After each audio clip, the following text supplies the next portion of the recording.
नाज़रीन, कबीला गतफान के सरदार नईम बिन मसूद अशजई और कुरैश के सरदार अबू सुफियान के दरमियान इब्न हातम के मसला पर काफी बहसो मुबाहसा बल्कि इख्तलाफ पैदा हो चुका था। अबू सुफियान को भी ये इल्म हो गया था कि कुरैश मक्का में अब वो दमखम नहीं रह गया कि जिसके जोर पर अब वो मुसलमानों के मुकाबला पर आ सके, इसलिए उसने नर्म रवैया अख्तियार कर लिया। और जब एक मौका पर उसकी नईम बिन मसूद से दूबदू गुफ्तगू हुई और नईम ने उससे बुरा भला कहना शुरू किया तो अबू सुफियान जैसा बददिमाग आदमी नईम की बातों को मुसलहतन दरगुजर कर गया। दरअसल कुरैश मक्का को बनु गतफान की जरूरत थी और वो फिलहाल किसी कीमत पर इनसे बिगाड़ या दुश्मनी पैदा नहीं करना चाहते थे। इसी दौरान अहले मक्का के काफले शाम के रास्ते में अबू नसीर के आदमियों के हाथों लूटने जाने लगे तो घबरा कर अबू सुफियान ने हुजूर सल्लल्लाहु अलैहि वसल्लम से सुलह हुदैबिया की शिक की तनसीख की दरख्वास्त की, जिसके तहत मक्का से मुसलमान होकर मदीना जाने वालों को वापस मक्का लाया जा सकता था। नाज़रीन, इस शर्त की मनसूखी से मक्का में कैद वो तमाम मुसलमान आज़ाद हो गए जिन्हें अबू सुफियान ने इस्लाम लाने के जुर्म में जिंदान में डाल रखा था। इब्न हातम इससे पहले आज़ाद हो गया था क्योंकि इस पर कोई जुर्म साबित ही नहीं हुआ था। नईम बिन मसूद ने इसे इजाज़त दे दी थी कि वो जिस वक़्त चाहे मदीना जा सकता है, मगर इब्न हातम ने इस इजाज़त से इनकार कर दिया। उसने नईम बिन मसूद से कहा, चचा जान, मैं एक बार इस इजाज़त की सज़ा भुगत चुका हूँ। आप उस वक्त का तस्वुर नहीं कर सकते जब मुझे आपके हुक्म पर एकदम मदीना से वापस आना पड़ा। मैं चाहता तो वहाँ शादी करके भी वापस आ सकता था, मगर मैंने आपसे वादा किया था कि मैं वहाँ ऐसी हरकत नहीं करूँगा जिससे आपको नुकसान पहुँचने का ज़रा सा भी अंदेशा हो। इस पर नईम बिन मसूद ने कहा, यह तुम्हारी सादतमंदी है बेटे, मगर अब तो हालात बदल चुके हैं। अबू सुफियान की अकल ठिकाने आ चुकी है। उसने अहले मक्का के शाम जाने वाले काफिलों को महफूज करने के लिए रसूल खुदा सल्लल्लाहु अलैहि वसल्लम से दरख्वास्त की कि वो अमैस के मुकाम पर आबाद अबू नसीर और उसके साथियों को मदीना बुलवा लें। अब तुम चाहो तो मदीना में जाकर अपनी मंगेतर से शादी कर सकते हो। इब्न हातम ने जवाब दिया, शुक्रिया चचा जान, मैं फिलहाल शादी नहीं करना चाहता। नईम बिन मसूद ने हैरत से पूछा, क्यों शादी नहीं करना चाहते?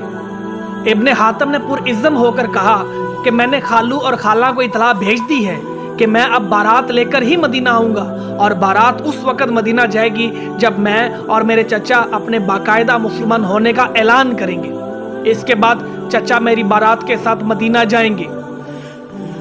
नईम बिन मसूद ने तायीद करते हुए कहा, खुदा तुम्हारी ज़बान मुबारक करे इब्न हातम। आसार तो ऐसे ही पैदा हो रहे हैं और इस्लाम बड़ी तेजी से जज़ीरतुल अरब के मुख्तलिफ हिस्सों में फैल रहा है। कुछ अजब नहीं कि मक्का भी हल्का इस्लाम में आ जाए, फिर तो हम तुम सब के सब मक्का से मदीना और मदीना से मक्का आ जा सकते हैं। नाज़रीन, इस तरह इब्न हातम और नोहना का मिलाप होते होते रह गया और दो मोहब्बत भरे दिलों के मिलन की बात मुस्तकबिल पर जा पड़ी। इब्न हातम ने नोहना को एक खातून के जरिए जो मक्का से मदीना जा रही थी ये इत्मीनान दिला दिया था कि हालात तेजी से इस्लाम की मुआफ़क़त में बदल रहे हैं और हालात के सही करवट लेते ही वो बारात लेकर धूमधाम से इसे ब्याहने मक्का से मदीना आएगा। नाज़रीन, सुलह हुदैबिया से अहले मक्का को फौरी तौर पर मुतअद्दिद फ़ायदे हुए थे, जिनमें सबसे बड़ा फ़ायदा ये था कि उसका शाम और इराक से तजारती वास्ता फिर से कायम हो गया। इस तजारत में अबू नसीर की वजह से कुछ दिनों के लिए तातुल पैदा हो गया था, मगर अबू सुफियान ने हुज़ूर अक़दस सल्लल्लाहु अलैहि वसल्लम की खिदमत में एक वफ़द भेजकर अबू नसीर की ज़्यादतियों का हमेशा के लिए तदराक कर दिया था। हुज़ूर सल्लल्लाहु अलैहि वसल्लम ने अबू नसीर को मदीना बुलवा लिया था और मक्का का शाम और इराक से तजारती रास्ता बिल्कुल महफूज हो गया था। ये अहले मक्का का बहुत बड़ा फ़ायदा था, मगर अबू सुफियान चूँकि दिल से हुज़ूर सल्लल्लाहु अलैहि वसल्लम और इस्लाम का सख्त दुश्मन था, इसलिए इस पर खुदा की तरफ से मार पड़ा करती थी। अबू नसीर का झगड़ा खत्म हुआ तो शमामा बिन असाल ने एक बखेरा खड़ा कर दिया। शमामा बिन असाल बनु खीफा का सरदार था। वो सुलह हुदैबिया तक हुज़ूर अकरम सल्लल्लाहु अलैहि वसल्लम का सख्त दुश्मन था, मगर सुलह हुदैबिया के बाद खालिद बिन वलीद, उमर बिन अल-आस और उस्मान बिन तलहा जैसे अजीम सरदार इन कुरैश के मुसलमान हो जाने और इनके मदीना हिजरत कर जाने की वजह से अबू सुफियान के और बहुत से हलीफ सरदार में बड़ा इज़्तिराब पैदा हो गया। मुसलमान इन कबीलों में जाते और दर पर्दा इस्लाम की तबलीग करते थे। ان کا نتیجہ یہ ہوا کہ اس در پردہ تبلیغ سے بنو خیفہ کا سردار شمامہ بن اسال ماں اپنے قبیلے کے حلقہ بگوش اسلام ہو گیا۔ ناظرین، قریش ایک عرصہ سے قحط سالی میں مبتلا تھا اور بنو خیفہ غلہ پیدا کرنے والے علاقے میں آباد تھا، اور قریش خاص کر قریش مکہ کو غلہ فراہم کرتے تھے۔ جب شمامہ بن اسال نے قریش مکہ کو غلہ بیچنا بند کر دیا تو قریش دوہرے عذاب میں مبتلا ہو گئے۔ ایک تو قحط، دوسرا بنو خیفہ کا ایک دم سے غلہ بند کر دینا، مکہ میں ایک طوفان سا برپا ہو گیا۔ لوگ بھوکوں مرنے لگے۔ نوبت یہاں تک پہنچی کہ وہ مردار جانوروں کی گلی سڑی لاشیں تک کھانے پر مجبور ہو گئے۔ پھر جب حالت بہت ہی ناساز ہو گئی تو ابو سفیان کی ساری اکڑ فوراً ختم ہو گئی۔ کہاں تو وہ حضور اکرم صلی اللہ علیہ وآلہ وسلم کو نعوذ باللہ قتل کرانے کی ہر سازش میں پیش رہتا تھا، اور کہاں ایک سوالی بن کر مکہ سے مدینہ پہنچا اور حضور اکرم صلی اللہ علیہ وآلہ وسلم کی خدمت میں حاضر ہوا۔ ابو سفیان بڑا زبان دراز اور لسان تھا۔ اس نے اپنا مدعا بیان کرنے میں اپنی ان صفات سے پورا فائدہ اٹھایا اور اپنی مصیبت بیان کرنے کے بجائے آپ صلی اللہ علیہ وآلہ وسلم کی خدمت میں عرض کیا،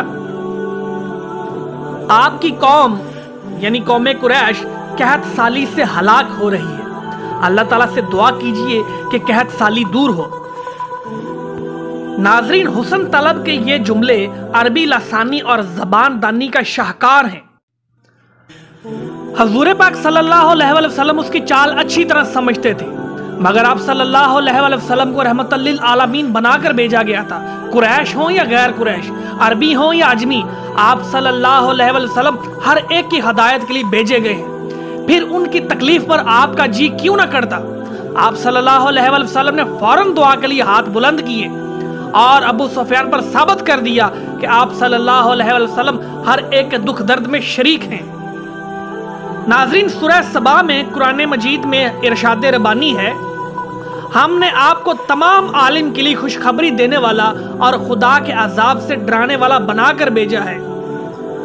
ناظرین، جب حضور اکرم صلی اللہ علیہ وآلہ وسلم کو یہودیوں اور مشرکین مکہ کی طرف سے کسی قدر اطمینان حاصل ہوا تو آپ صلی اللہ علیہ وآلہ وسلم نے فوراً اس کام کی طرف توجہ دی جس کے لیے آپ صلی اللہ علیہ وآلہ وسلم کو اس عالم امکان میں بھیجا گیا تھا۔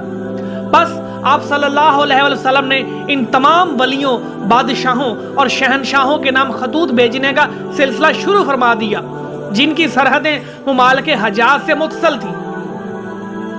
ان والیان ریاست اور کجکلاہان سلطنت میں کیسر روم، شہنشاہ ایران، عزیز مصر، شاہ حبشہ، رؤسائے یمامہ، والی حدود شام حارث بن غسانی اور والی بصرہ شرجیل بن عمر شامل تھے۔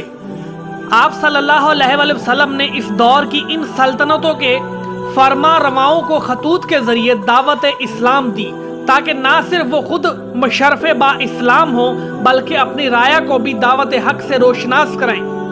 چونکہ ہمارا موضوع خالد بن ولید ہے، اس لیے ہم ان بادشاہوں اور جنگوں کا ترتیب سے ذکر کریں گے جن سے خالد بن ولید کو براہ راست سابقہ پڑا تھا۔ ناظرین، خالد بن ولید بحیثیت ایک مسلمان جنرل کے سب سے پہلے ہمیں جنگ موطا میں دکھائی دیتے ہیں، اس لیے ہم اس کی روایات آپ کی نظر گزار کرتے ہیں۔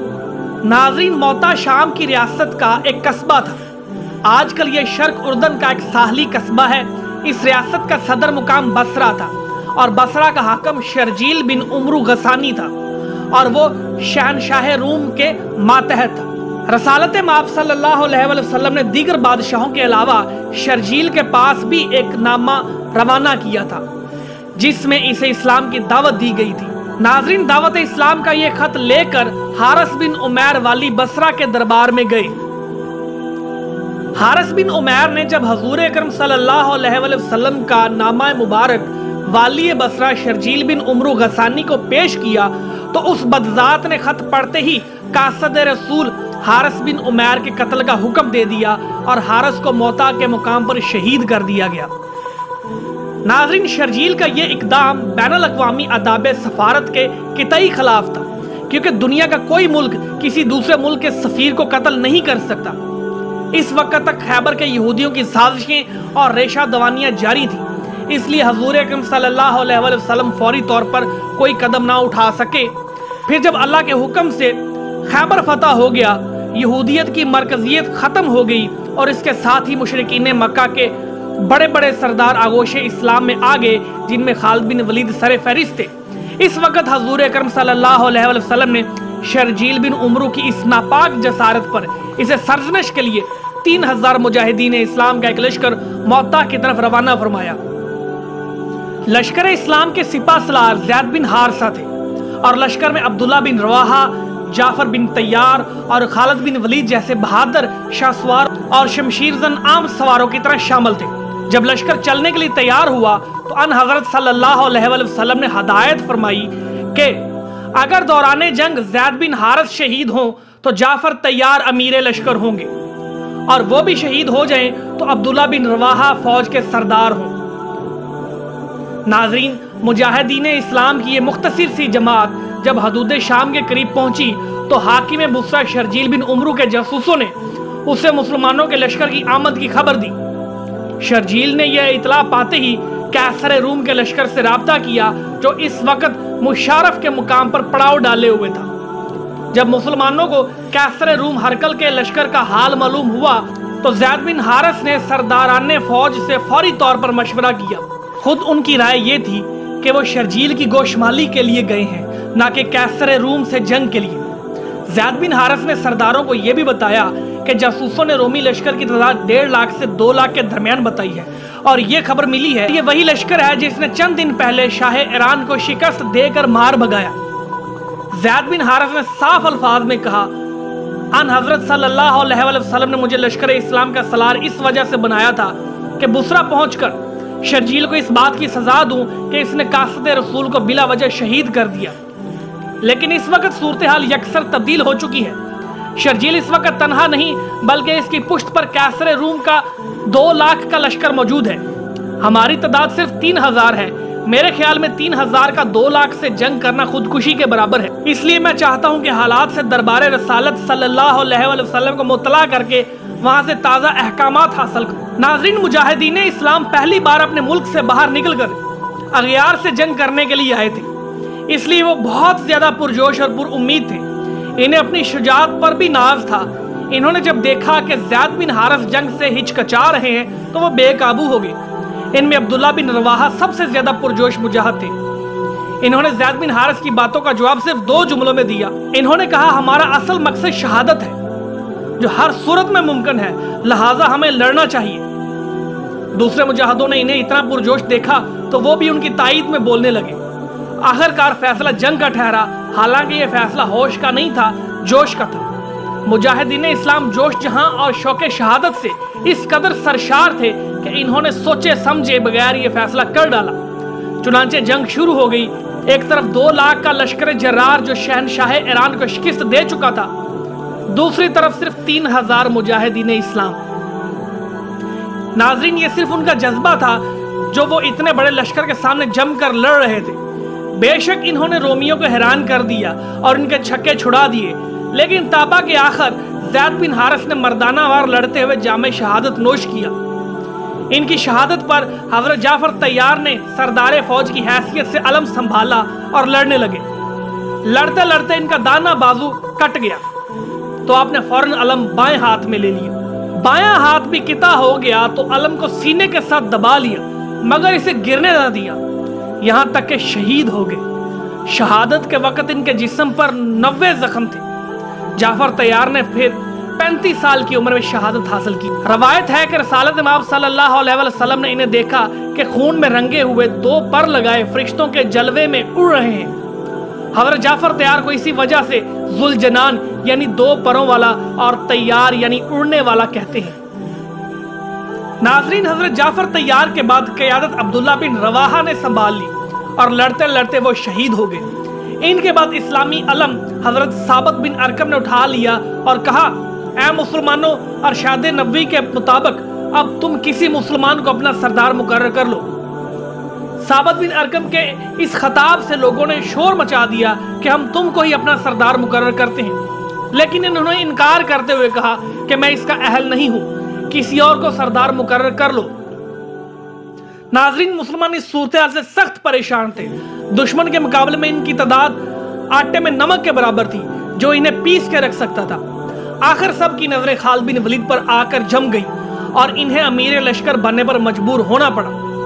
इधर तो मैदान मोता में रोमी लश्कर और मुजाहिदीन इस्लाम दस्तों गिरहबा थे और इधर रसूल खुदा सरवर कायनात सल्लल्लाहु अलैहि वसल्लम मस्जिद नबवी में तशरीफ फरमा खुली आंखों से मैदान मौता की जंग देख रहे थे और अपने पास मौजूद सहाबा को अल्फाज की आंखों से दिखा रहे थे। जिस वक्त ज़ैद बिन हारिस शहादत के दर्जे पर फाइज हुए तो आपने फरमाया ज़ैद शहीद हुए और जाफर तैयार ने अलमे इस्लामी संभाला। वो बड़ी बहादुरी से दुश्मन की यलगार को रोक रहे थे और अपने लश्कर के सामने सीना सुपर है। कुछ देर बाद अरशाद हुआ, अब जाफर तैयार का दायां हाथ कलम हुआ। इन्होंने अलम अपने बाएं हाथ में ले लिया। अब उनका बायां हाथ भी कलम हुआ और इन्होंने अलम अपने सीने के साथ दबाकर बुलंद कर रखा है। और अब जाफर तैयार शहीद हुए और अलम अब्दुल्ला बिन रवाहा के हाथ में आया।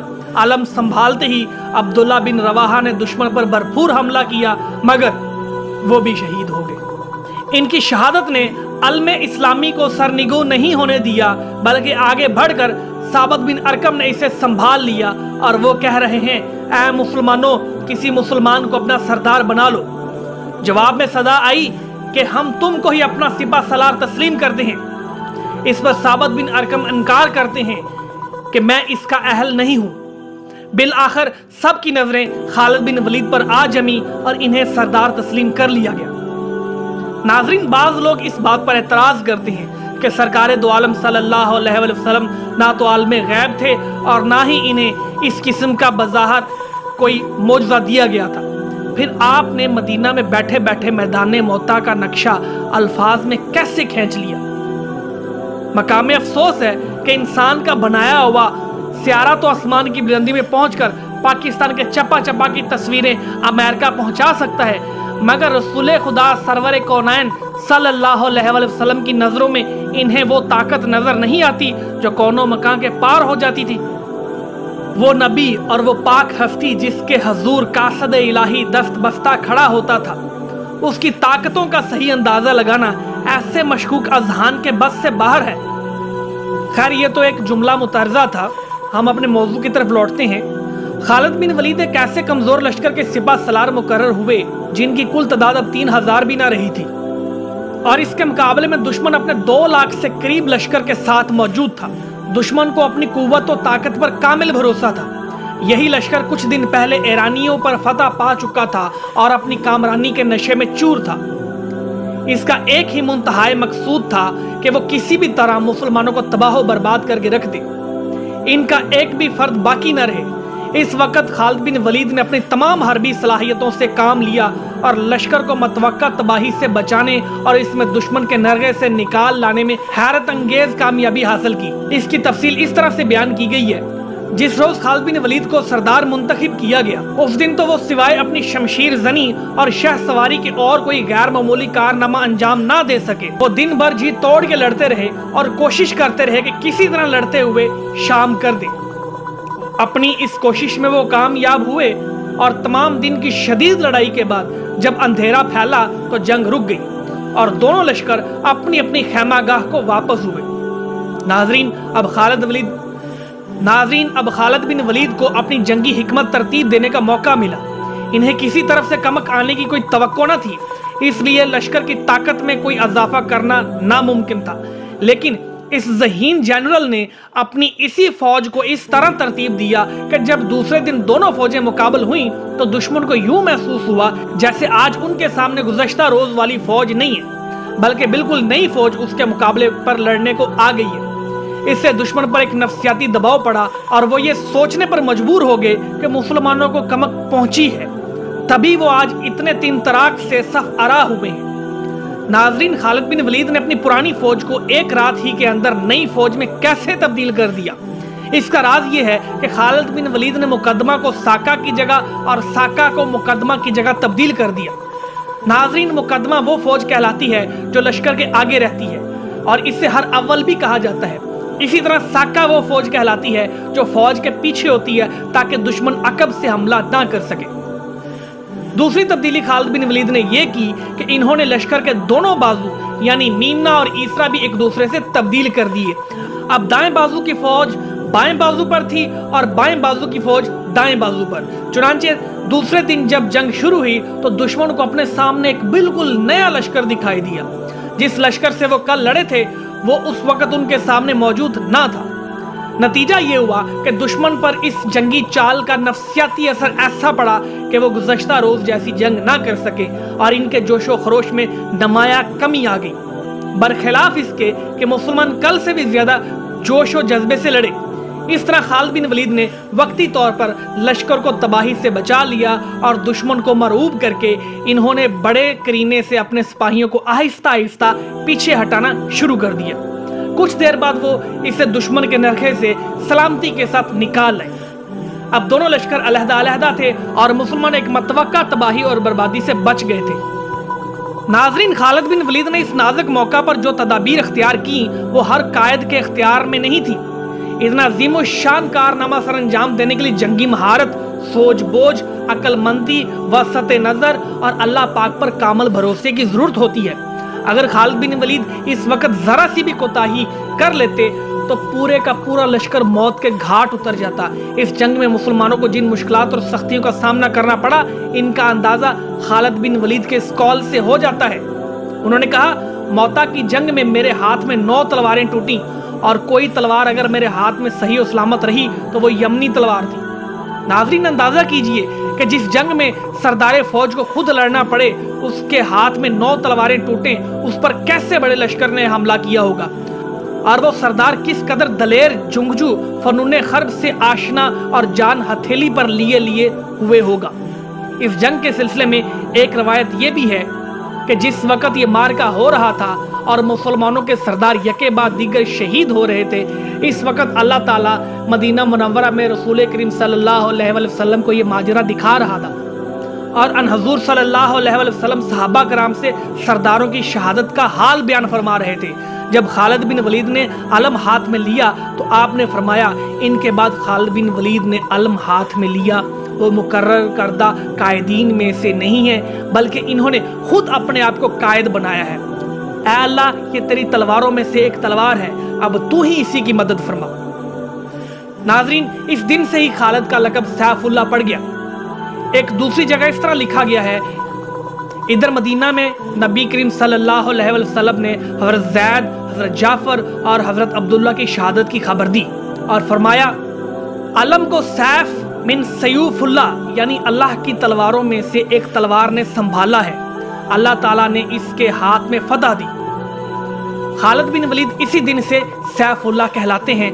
सच्ची बात यह है कि खालिद नबी करीम सल्लल्लाहु अलैहि वसल्लम के दिए हुए लक़ब के पूरे मुस्तहिक थे, क्योंकि इन्होंने इंतहाई नाजुक मौका पर मुसलमानों के लश्कर को तबाही से बचाया।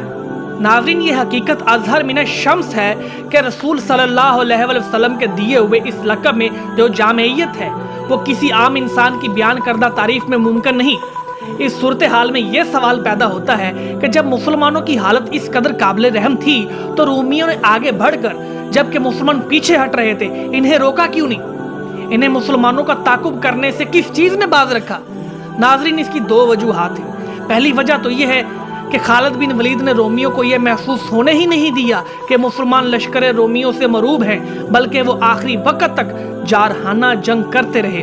इसलिए रोमियों ने इनके पीछे हटने को भी जंगी चाल तस्वर किया और ताकुब की जुर्रत न की। दूसरी मुमकिन वजह यह है कि मौता के मैदान में एक तरफ जंगलात का सिलसिला था और ये जंगलात मुसलमानों की पुश्त पर थे।